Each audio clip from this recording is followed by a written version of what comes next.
Oke, baik. Terima kasih atas kesempatannya. Di sini kelompok 6 akan mempresentasikan mengenai perilaku konsumen terhadap generasi internet. Bisa di next slide.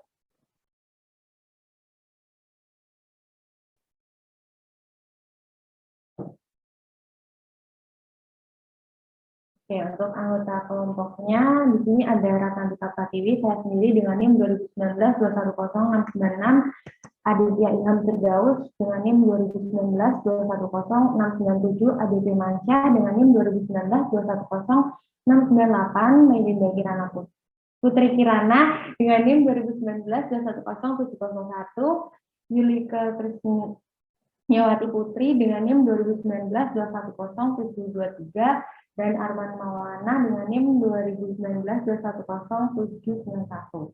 Next. Yang pertama mengenai perkembangan teknologi.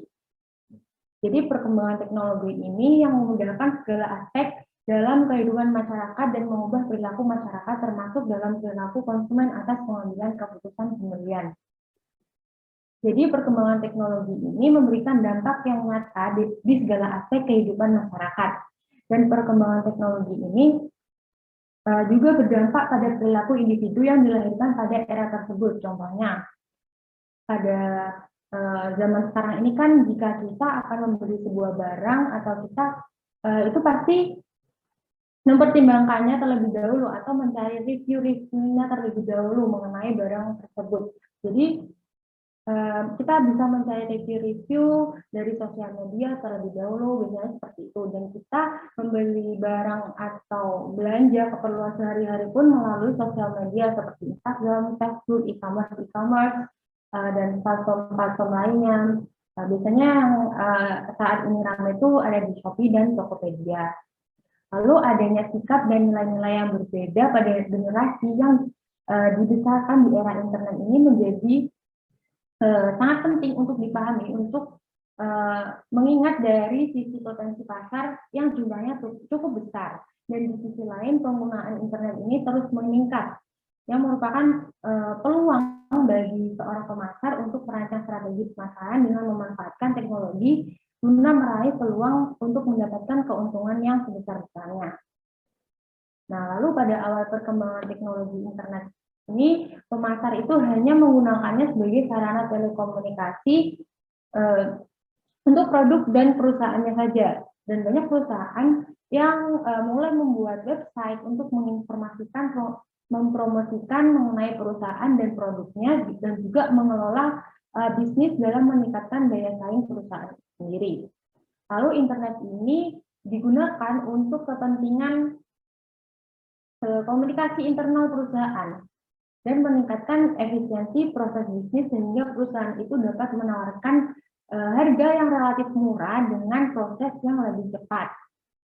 Nah, dengan seiring meningkatnya jumlah pengguna internet, pemasar itu kemudian menggunakan internet untuk e-marketing termasuk dalam pemasaran transaksi dan layanan serta menjalin hubungan dengan konsumennya.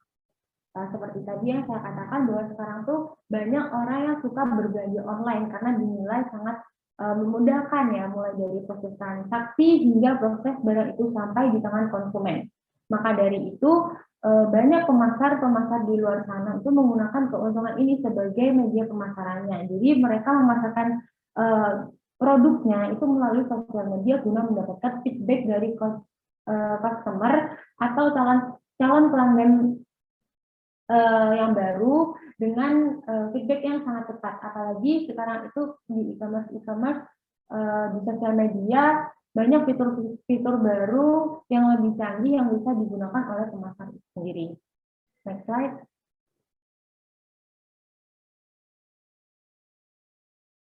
Nah, perilaku generasi internet. Perkembangan teknologi internet itu telah melahirkan generasi yang memiliki perilaku berbeda dibanding dengan generasi sebelumnya. Dan penggunaan internet ini tidak terlepas dari meningkatnya segmen pasar yang lahir ketika teknologi internet itu berkembang. Seperti generasi Y atau lebih gampangnya itu biasanya generasi milenial yang lahir di era internet. Itu bisa dipandang melengkapi generasi sebelumnya, yaitu generasi baby boomers dan generasi X. Generasi milenial ini adalah generasi yang lahir di tahun 1981 sampai 1997.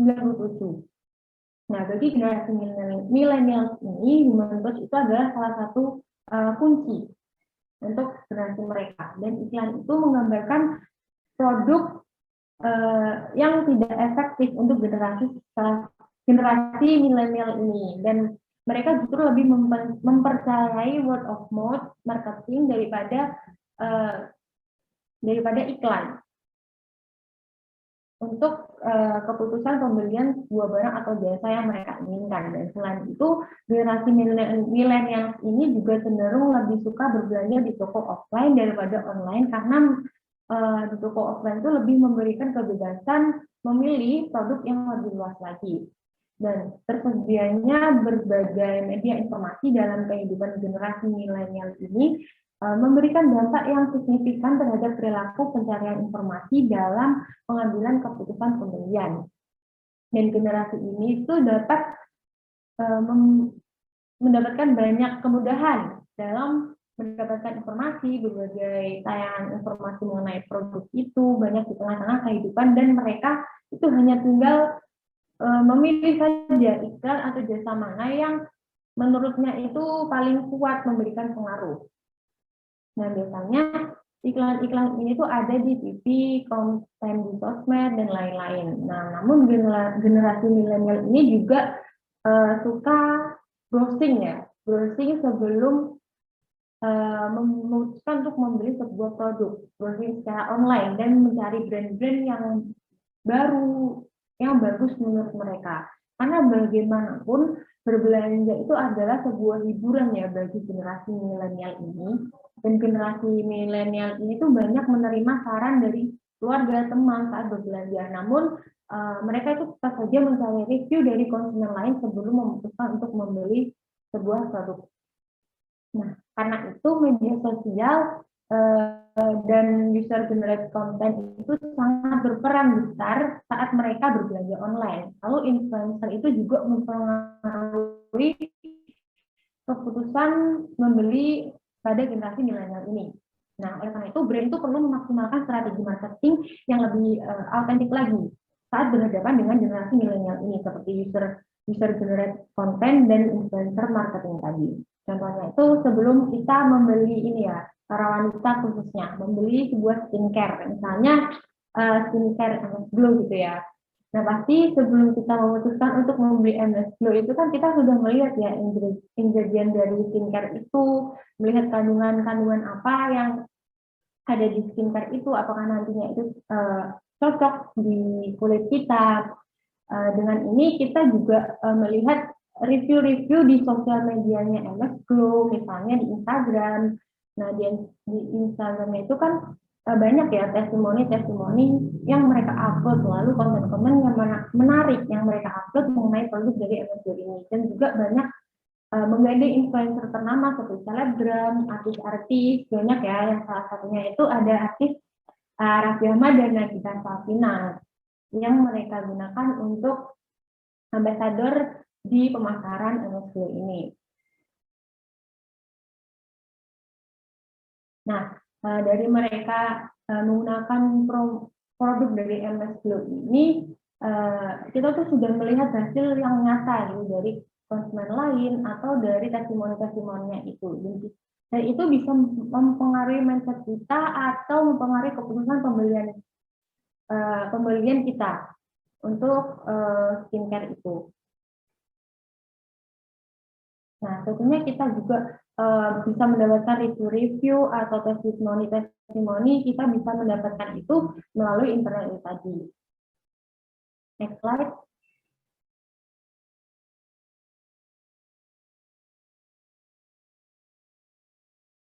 Nah, lalu menurut salah satu ahli, pada generasi milenial itu lebih materialistik daripada generasi sebelumnya. Dan dalam beberapa studi itu, mereka menyimpulkan bahwa generasi ini itu yang pertama, cenderung berorientasi pada hasil. dan bahkan ada indikasi ingin berhasil dengan sedikit usaha dan pengorbanan dari generasi milenial ini. Jadi generasi ini itu memiliki ambisi yang cukup tinggi dalam upaya mencapai apa yang mereka inginkan. Namun seringkali mereka itu tidak memperhatikan proses bagaimana usaha atau pengorbanannya. Nah, ini membuat mereka cenderung mengambil cara-cara yang mudah dan mencari jalan pintas dalam mendapatkan hasil apa yang mereka inginkan. Dengan hal ini, itu merupakan peluang besar bagi para pemasar untuk memberikan kemudahan dalam pembelian dan layanan jasa yang mereka tawarkan.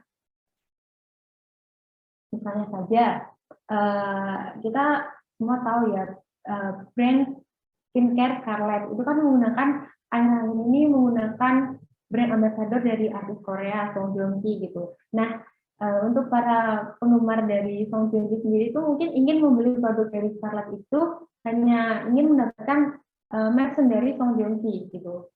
Jadi tidak memikirkan lagi mereka itu membeli produk dari skincare itu untuk apa gitu, untuk kebutuhan apa gitu. Yang kedua, mereka cenderung mempertanyakan otoritas. Nah, bagi generasi milenial ini tuh lebih mudah dipengaruhi oleh rekan-rekan sebayanya daripada mereka yang memiliki posisi formal di masyarakat. Oleh karena itu, penggunaan orang-orang ternama atau influencer, selebgram, artis itu sebagai model dalam pemasaran mempunyai pengaruh yang kuat bagi perilaku pembelian generasi milenial ini. Pada generasi milenial ini lebih mudah dipengaruhi oleh teman sebayanya dalam memilih, misalnya membeli baju, membeli sepatu, membeli motor, dan lain-lain dibandingkan dengan dipengaruhi oleh orang tua atau orang dewasa lainnya. Baik, itu saja yang bisa saya presentasikan. Selanjutnya akan dilanjutkan oleh rekan saya. Terima kasih. Baik, sebelumnya terima kasih atas kesempatannya. Nama saya Aditya Firdaus dengan NIM 2019-210-697. Baik, di sini saya akan menjelaskan tentang 3 aspek ya. Yang pertama itu berpikir untuk saat ini. Saya melanjutkan dari rekan saya. Jadi berpikir untuk saat ini itu kita bicara tentang internet itu memberikan berbagai kemudahan bagi generasi digital ya untuk memperoleh informasi di dunia tanpa batas dan juga ruang dan juga waktu juga. Jadi internet itu pula menjadi perluasan alat komunikasi melalui media. Jadi hal ini itu juga senada dengan pendapat McLuhan dan juga Arifin mengenai teori perpanjangan alat indera. Jadi bahwa media itu merupakan perluasan alat indera manusia, di mana media itu menjadi alat yang berfungsi untuk mewujudkan gagasan manusia untuk dapat disampaikan kepada orang lain. Jadi ada nilai positif dan juga negatifnya tentunya. Jadi nilai positifnya itu generasi digital itu dapat menjadi komunikator aktif dan juga kreatif secara virtual untuk mengeksplorasi dan menyajikan konten yang positif dan juga bermanfaat. Yang kedua itu manfaatnya yaitu generasi digital itu dapat memperoleh informasi secara luas untuk menambah pengetahuan atau knowledge untuk dimanfaatkan dalam berbagai kebutuhan seperti pembelajaran daring, penyelesaian tugas, dan juga pencarian informasi dan lain-lain. Namun dari sisi lain juga internet itu menjadi pelarian bagi para generasi digital untuk memperoleh hiburan, sehingga mengakibatkan itu intensitas pemakaiannya itu menjadi lebih banyak dibandingkan melakukan aktivitas interaksi sosial. Jadi dengan kata lain itu generasi digital itu memiliki kecenderungan menarik diri dari lingkungannya. Nah, fenomena penarikan diri ini yang menjadikan generasi digital, terutama itu digital native ya, yang saya jelaskan tadi, umur 12 sampai 34 tahun menjadi pribadi yang adiktif atau kecanduan kebutuhan internet. Padahal komunikasi atau interaksi sosial itu merupakan hal yang penting dalam kehidupan bermasyarakat. Hal inilah yang menjadikan internet itu juga memiliki dampak negatif untuk generasi digital. Jadi kontrol diri untuk menggunakan media sosial itu juga sangat perlu. Nah, apa untungnya untuk marketer?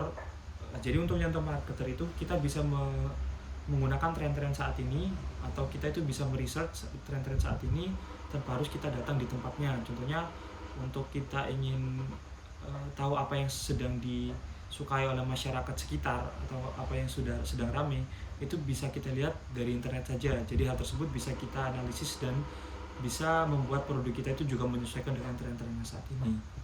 Yang kedua itu menyukai kebebasan. Jadi kalau bicara soal menyukai kebebasan itu cukup menarik ya. Jadi kita itu membahas soal cara komunikasinya itu seperti apa. Jadi cara komunikasi generasi digital ini, baik digital native maupun digital imigran ini, dalam kehidupan sehari-hari itu, generasi digital imigran ini cenderung pasif atau tidak ekspresif dalam menyampaikan gagasannya. Nah, berbeda dengan digital native ya. Kalau digital native kan cukup aktif di media sosial, jadi dia tuh lebih mudah atau lebih gampang untuk menyampaikan gagasannya. Nah, untuk sebagai para digital imigran ini cenderung menahan diri untuk mengajukan pertanyaan atau menyampaikan gagasan. Jadi di kolom komentar itu jarang isinya bapak-bapak atau ibu-ibu, tetapi isinya itu biasanya anak-anak muda atau digital native-nya. Jadi bagi mereka tuh mengajukan pertanyaan atau gagasan itu merupakan hal yang tabu, dan hal itu dirasa sebagai bentuk penghormatan kepada platformnya itu sendiri. Jadi untuk bedanya dengan digital native, para digital native itu tentu memiliki kemampuan dalam beradaptasi dan menerima informasi dengan cepat. Jadi sehingga memungkinkan bagi mereka itu untuk dapat melakukan berbagai pekerjaan sekaligus atau multitasking. Nah, mereka itu cenderung bekerja secara random dan lebih memilih bekerja dalam tim. Nah, untuk keuntungan sebagai marketer sendiri, jadi kita itu harus menyesuaikan bahwa digital native itu memang dia itu menyukai kebebasan.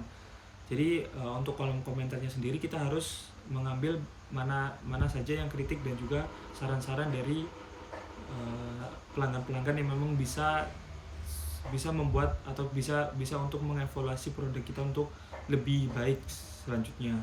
Nah, yang ketiga itu banyak menuntut ya. Jadi kalau banyak menuntut sendiri itu, dari data pun sejak tahun 2017 itu BPKN itu telah menerima banyak laporan bahwa pengaduan masyarakat konsumen itu merasa dirugikan dari sebuah transaksi. Jadi sejak 2017 pun sudah merasa dirugikan, bahkan per tahunnya itu naik sampai 30 sampai 40 pelapor. Itu khususnya itu banyaknya di daerah Jabodetabek dan juga Pulau Jawa. Nah, hal tersebut itu membuat generasi internet itu atau generasi digital itu dia tuh banyak menuntut. Karena apa? Karena ketakutan dalam kegagalan dalam transaksi atau ditipu. Jadi tuntutan tersebut itu membuat membuat atau tameng tersendiri dari konsumen supaya tidak tertipu dan juga tidak gagal dalam bertransaksi.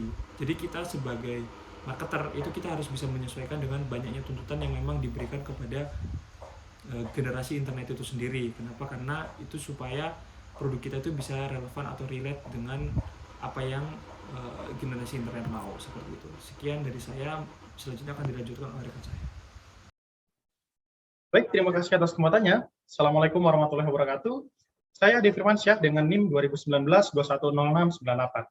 Jadi di sini saya akan melanjutkan presentasi dari rekan saya terkait dengan percaya diri dan optimis. Gitu. Nah, percaya diri dan optimis ini adalah karakter positif yang dapat dimanfaatkan oleh pemasar, khususnya pada produk-produk fashion dengan menciptakan model-model yang tidak konvensional atau bahkan barang-barang yang lainnya seperti itu ya. Nah, optimisme konsumen ini dimanfaatkan dengan menawarkan sistem pembayaran yang mudah di depan, meskipun di belakang gitu ya.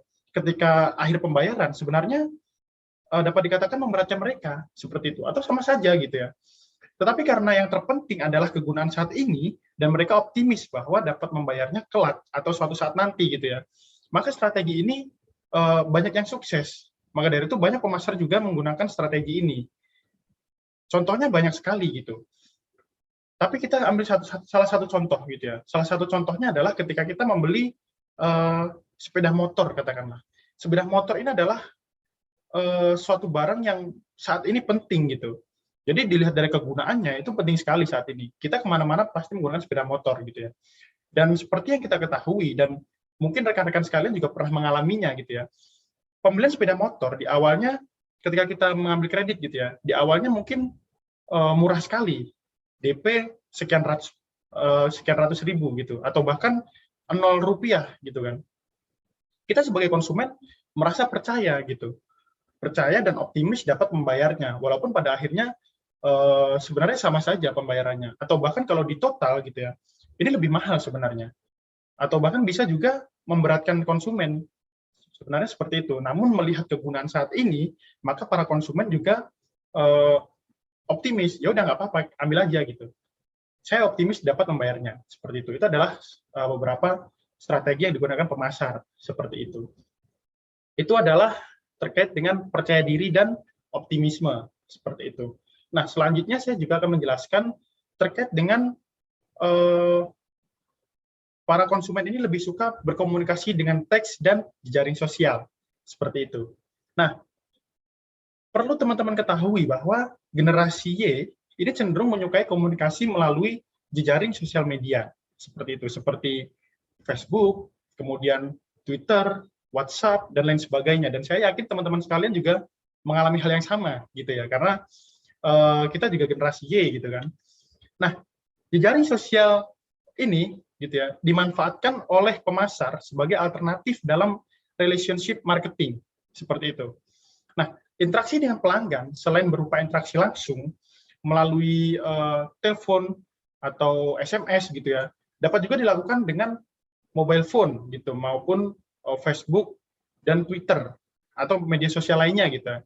Nah, beberapa perusahaan ini memanfaatkan iPhone ataupun merek-merek HP lainnya, gitu ya, untuk berinteraksi dengan pelanggan, seperti itu.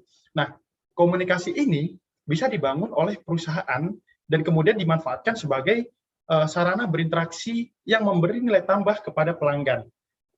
Dari media ini, pemasar dapat mendengarkan keluhan dan harapan konsumennya yang tentunya akan bermanfaat bagi kebaikan strategi pemasaran, seperti itu.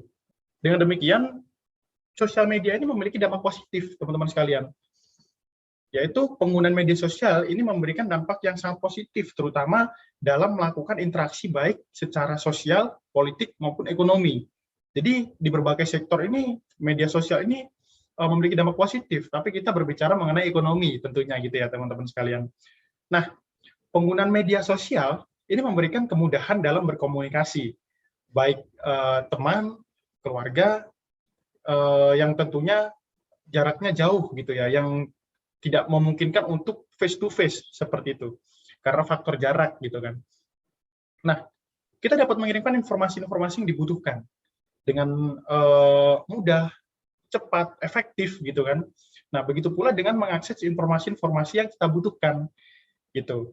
Nah, kita banyak dipertemukan oleh teman, keluarga yang sudah lama tidak pernah bertemu melalui media sosial seperti Facebook, Twitter, Instagram, dan lain sebagainya, gitu ya. Nah, dengan demikian teman-teman sekalian, media sosial ini dapat dijadikan sarana untuk saling berbagi, saling bertukar foto, data, dokumen, dan lainnya. Seperti kita saat inilah, gitu ya. Contohnya kita saling bertukar informasi tanpa kita langsung bertatap muka, seperti itu. Jadi ini adalah salah satu dampak positif dari sosial media, gitu ya. Kemudian media sosial ini juga dapat digunakan sebagai sarana promosi. Melihat dampak positif yang sebelumnya saya sampaikan, jadi media sosial ini memiliki manfaat di bidang bisnis, gitu ya, yaitu untuk sarana promosi dengan berbagi informasi di sektor produk ataupun jasa, gitu ya, yang mana dapat ditawarkan kepada pengguna media sosial tanpa harus mengeluarkan biaya yang besar, gitu. Dan tentunya justru akan mendapatkan keuntungan yang berlipat ganda, seperti itu. Jadi tidak heran kalau saat ini telah menjamur bisnis online melalui media sosial, gitu ya. Seperti yang kita lihat, gitu. Banyak sekali saat ini bahkan kaum muda, gitu ya. Bahkan saya sendiri yang memiliki bisnis, yaitu bisnis sepatu, gitu ya. Jadi saya jualan sepatu, di mana saya memanfaatkan media sosial untuk sarana promosi, gitu. Karena dengan media sosial saya dapat istilahnya mencari pangsa pasar lebih luas, gitu. Jadi tidak hanya itu saja. Kita bisa bayangkan jika berjualan secara offline, mungkin kita akan banyak mengeluarkan biaya untuk pergi ke sana, gitu ya, untuk istilahnya ekspansi ke sana, ke kota ini, A, B, C, gitu ya, dan lain sebagainya. Tapi dengan media sosial, gitu kan, dengan media sosial saya bisa menjangkau konsumen yang berada di luar kota dengan mudah, seperti itu. Ini adalah dampak positif dari media sosial, promosi melalui media sosial, seperti itu. Kemudian selanjutnya, saya akan menjelaskan terkait dengan pembelian melalui internet. Nah, kegiatan belanja melalui internet ini saat ini merupakan bentuk komunikasi baru yang tidak memerlukan komunikasi tatap muka secara langsung, melainkan dapat dilakukan secara terpisah dari dan ke seluruh dunia melalui media gitu ya. Jadi kita bisa saja menjual produk kita ke luar negeri gitu ya. Karena memang jejaring sosial ini tidak membatasi apapun. Kita bisa menjual di luar negeri. Memang ada beberapa syarat gitu kan yang harus kita penuhi gitu untuk dapat ekspansi ke luar negeri melalui media sosial gitu. Kemudian saat ini juga belanja online ini telah menjadi sebuah kebiasaan bagi sebagian orang seperti itu. Dikarenakan kemudahan yang diberikan, seperti yang saya sampaikan sebelumnya gitu ya. Orang-orang banyak beranggapan bahwa belanja online ini adalah salah satu sarana untuk mencari barang-barang yang dibutuhkan secara praktis seperti itu.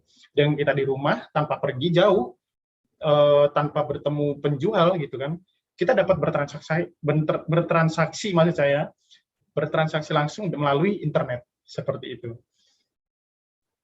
Dan hal ini sangat efektif dilakukan pada saat pandemi seperti ini, di mana pemerintah mengeluarkan peraturan yaitu social distancing. Kita dibatasi untuk bertemu secara langsung. Maka dengan adanya media sosial ini sangat bermanfaat bagi kita, mulai dari bisnis dan informasi-informasi lainnya seperti itu. Nah, lalu bagaimana terkait dengan perilaku belanja online, teman-teman sekalian? Nah, perilaku pembelian online ini sebenarnya merupakan fenomena kompleks yang melibatkan banyak proses seperti navigasi, pencarian informasi, transaksi, dan interaksi antar konsumen dengan perusahaan. Nah, Lee dan Lin gitu ya, Lee dan Lin ini adalah seorang tokoh gitu ya, yang mengusulkan model dimensi kualitas e-service gitu. Yaitu yang pertama, desain website gitu. Nah, di sini desain website ini sangat penting dilakukan oleh pebisnis karena istilahnya ini adalah covernya dari seorang pebisnis gitu ya. Seperti yang kita pelajari di mata kuliah bisnis digital gitu ya. Kita mempelajari tentang website suatu bisnis gitu kan. Di mana di situ dicantumkan informasi-informasi penting seperti kontak, kemudian testimoni, kemudian foto dan lain sebagainya. Ini sangat penting dan harus kita perhatikan. Jika tidak menarik mungkin kita juga akan sedikit tidak menarik konsumen untuk mampir ke website kita gitu atau bahkan bisnis kita gitu ya. Jadi desain website ini adalah hal yang sangat penting. Kemudian yang kedua yaitu reliabilitas. Nah, reliabilitas ini dinilai dari kemampuan website dalam memberikan informasi dan ketepatan dalam pengisian respon gitu ya.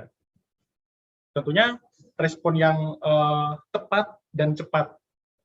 Kemudian menjaga informasi personal secara aman. Seperti itu adalah reliabilitas. Kemudian yang ketiga adalah ketanggapan, seperti itu. Nah, ketanggapan ini jika ada masalah langsung cepat dan tepat menanggapinya, atau bisa dikatakan fast respon gitu ya.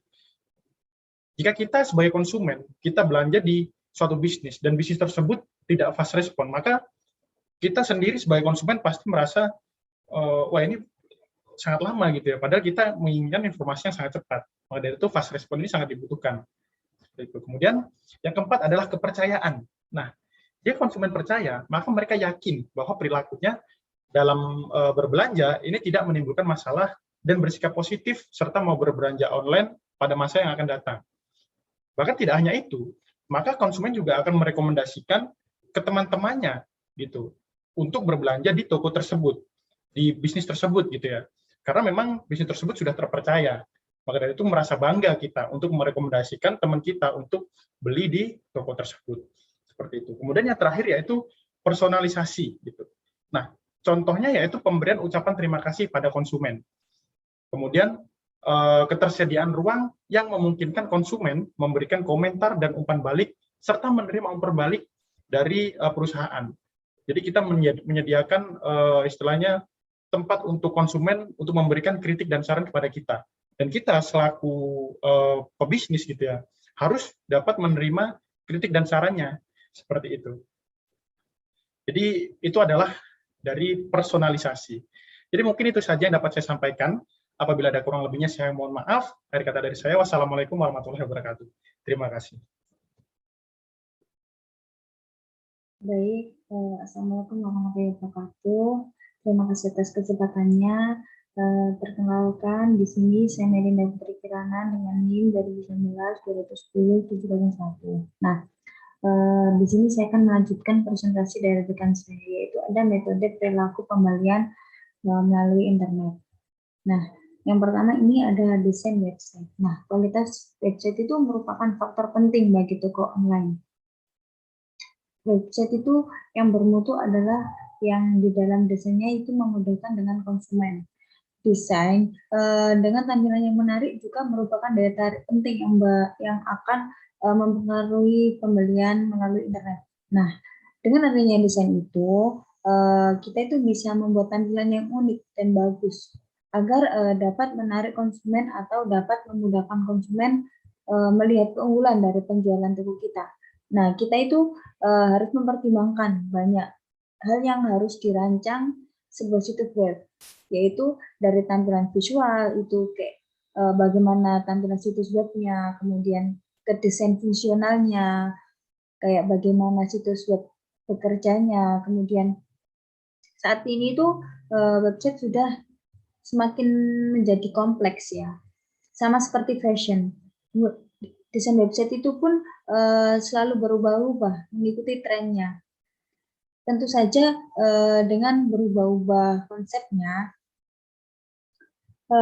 semakin kompleks desain itu di zaman sekarang itu semakin sulit bagi para kita yang para web itu developer untuk membangun sebuah website dari nol. Ide-ide itu semakin rumit dan bermacam-macam. Contohnya seperti makanan cepat saji McDonald dan Pizza Hut, dan makanan ataupun minuman yang lainnya. Nah, mereka itu menyiapkan desain website yang agar memudahkan konsumen untuk melihat menu makanan yang tersedia, menu makanan apa saja yang disediakan, dan bahkan juga ada alamat dan call center-nya. Nah, kemudian saya akan menjelaskan tentang reliabilitasi. Nah, reliabilitasi itu dinilai dari kemampuan websitenya di dalam memberikan informasi dan ketepatan dalam pengisian. Nah, respon yang tepat dan cepat itu menjaga informasi personal secara aman. Nah, faktor reliabilitas ini tuh menjadi faktor penting dari sisi kepentingan konsumen karena akan mempengaruhi kenyamanan dan rasa aman atas pembelian yang dilakukan. Nah, maksudnya itu ketika kita mempunyai toko, nah kemudian itu harus tepat dalam pengisian sumber informasinya yang akan dituangkan dalam website tersebut. Karena jika kita salah memberikan informasi, yang ada malah itu membuat konsumen kita merasa tidak nyaman. Kalau kita tepat dalam memberikan informasinya, kita juga dapat memberikan pengaruh positif secara langsung pada kualitas dan jasa yang dirasakan oleh pelanggan dalam sistem online ini. Nah, contohnya itu makanan cepat saji McDonald, yaitu melayani sistem online dan berbasis teknologi informasi kan. Nah, mereka itu juga menyediakan pelayanan pembayaran atau transaksi secara online juga. Nah, McDonald sendiri juga harus tepat dan tertulis dalam pembayarannya agar bebas dari kesalahan atau kekeliruan dalam transaksinya. Dan konsumen juga itu merasakan membeli makanan online yang aman dan tenang dalam pembeliannya. Jika mereka tidak tenang, mereka itu akan tidak akan mau kembali lagi ke tempat itu. Nah, penting kita dalam penjualan online itu harus memberikan pelayanan yang sesuai dan menjanjikan secara akurat dan terpercaya agar mereka itu tidak merasa ragu-ragu untuk membelinya, agar konsumen itu juga dapat percaya terhadap toko yang kita jalankan. Kinerjanya juga harus sesuai dengan harapan pelanggan seperti ketepatan waktu, pelayanannya itu sama dan tidak membeda-bedakan antara si A dan si B. Kemudian memberikan sikap yang simpatik terhadap pelanggannya. Kemudian yang ketiga ada ketanggapan. Nah, konsumen itu mengharapkan pihak toko perusahaan yang melakukan pembelian online itu cepat dan tanggap jika ada masalah-masalah yang disampaikan oleh konsumen. Nah, konsumen itu biasanya menilai ketanggapan ini, kecepatan navigasi, kemudian menelusuri informasi, kemudian kesempatan untuk bertanya dan dalam menerima jawabannya. Nah, maksudnya itu jika ada suatu kemauan untuk membantu dan memberikan pelayanan yang cepat dan responsif dan tepat pada pelanggannya itu dengan penyampaian informasi yang jelas, itu dapat memberikan dampak yang baik dan memberikan konsumen itu menunggu tanpa adanya suatu alasan yang jelas, menyebabkan persepsi itu yang negatif dalam kualitas pelayanannya. Nah, daya tanggap juga itu didefinisikan secara umum sebagai keinginan untuk membantu. Nah, bagaimana memberikan pelayanan yang cepat dan menangani masalah menangani masalah itu atau komplain terhadap kebutuhan pelanggannya. Komplain itu dengan baik ya. Sebuah istilah lain yang sering kita dengar itu tentang tanggapan terhadap kebutuhan pelanggan. Sebagaimana sifat manusia itu pada umumnya, senang apabila diperhatikan, kemudian dilayani dengan cepat, dan dibantu pada saat mengalami masalah. Nah, maka daya tanggap yang dimaksudkan itu adalah pengukuran mengenai ketiga hal tersebut yang sudah saya jelaskan tadi. Nah, para pelanggan itu mengharapkan toko online itu dapat memberikan respon terhadap pertanyaannya itu pelanggan dengan segera, seperti menjawab pertanyaan itu dengan cepat dan jelas. Nah, contohnya kayak makanan cepat saji itu tadi, mereka itu membuat kesalahan dalam pelayanannya. Nah, mereka itu harus cepat dan tanggap untuk menangani masalah tersebut. Jika tidak, itu dapat membuat pelanggan kita itu merasa tidak nyaman dalam pelayanan dari kami. Nah, itu jika pelanggan kita itu merasa tidak nyaman dan dia kan akan merasa tidak udah ragu-ragu lagi untuk datang kembali ke toko kami. Nah, itu saja yang dapat saya sampaikan, kurang lebihnya mohon maaf, dan akan dilanjutkan oleh rekan saya. Terima kasih.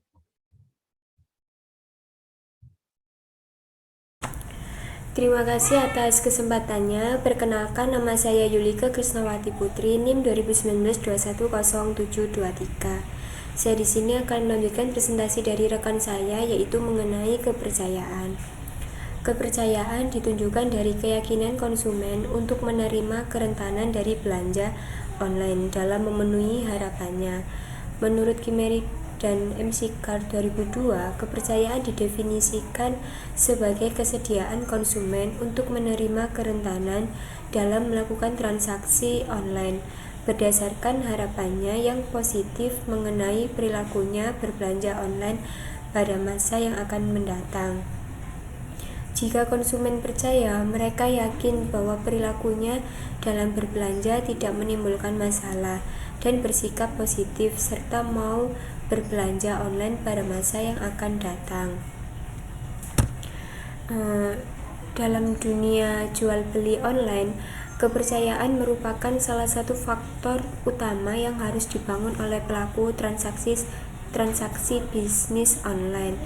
Adanya kepercayaan yang dibangun oleh para pelaku bisnis akan mendorong minat konsumen untuk berbelanja online melalui toko online ataupun website yang dibangun sendiri.